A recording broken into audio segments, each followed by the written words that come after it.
ம். எல்லா சாப்பாடும் நமக்கு தான்.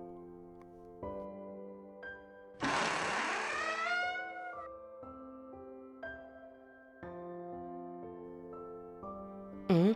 ஐயோ போலீஸு. சார் எல்லாத்தையும் க்ளோஸ் பண்ணிடுறோம் சார். இதோ கொஞ்ச நேரத்தில் கிளம்பிடுறோம் சார். ஐயோ, நான் அதுக்கு வரல தம்பி. திடீர்னு 144 போட்டதுனால போலீஸ் எல்லாம் குமிஞ்சிட்டாங்க.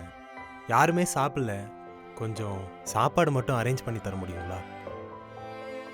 அப்படியே ஒரு 25 பேருக்கு பார்சல் கட்டி தர முடியுங்களா?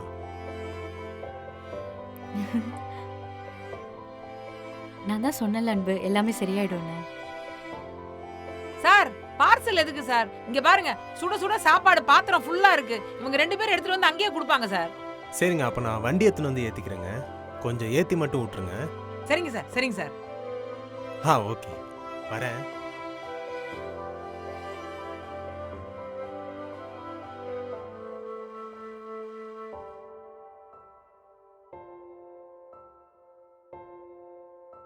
எங்களுக்காக நீங்க சாப்பாடு போட்டீங்க, இந்தாங்க. அன்பு, காசு வாங்காதப்பா. ஏங்க, எங்களுக்காக இவ்வளவு சாப்பாடு கொடுத்தீங்க, அதுக்கு தான் பணம் தரேன். சார், நீங்க எங்களுக்காக எவ்வளோ கஷ்டப்படுறீங்க. மழை வெயில்னு பார்க்காம ராப்பகலா எங்களுக்காக கண்ணு முழிச்சு எங்களுக்காக எவ்வளோ வேலைங்க கஷ்டமா பாக்குறீங்க. இருந்தாலும் இவ்வளவு சாப்பாடு கொடுத்துருக்கீங்க, எவ்வளவு செலவு இருக்கும்? சார், உங்க சேவைக்கு முன்னாடி இதெல்லாம் பெரிய விஷயமே இல்ல சார். எப்படியோ இன்னைக்கு இந்த சாப்பாடு வேஸ்ட் ஆக வேண்டியது உங்க எல்லாரோட வயித்தையும் நிறைச்சதுல, அதுவே எனக்கு ஒரு பெரிய சந்தோஷம் சார். எங்களுக்கு ஏதாவது பண்ணணும்னு நினைச்சீங்கன்னா தோ இந்த உண்டியல்ல உங்களால முடிஞ்ச காசை போட்டு போங்க சார்.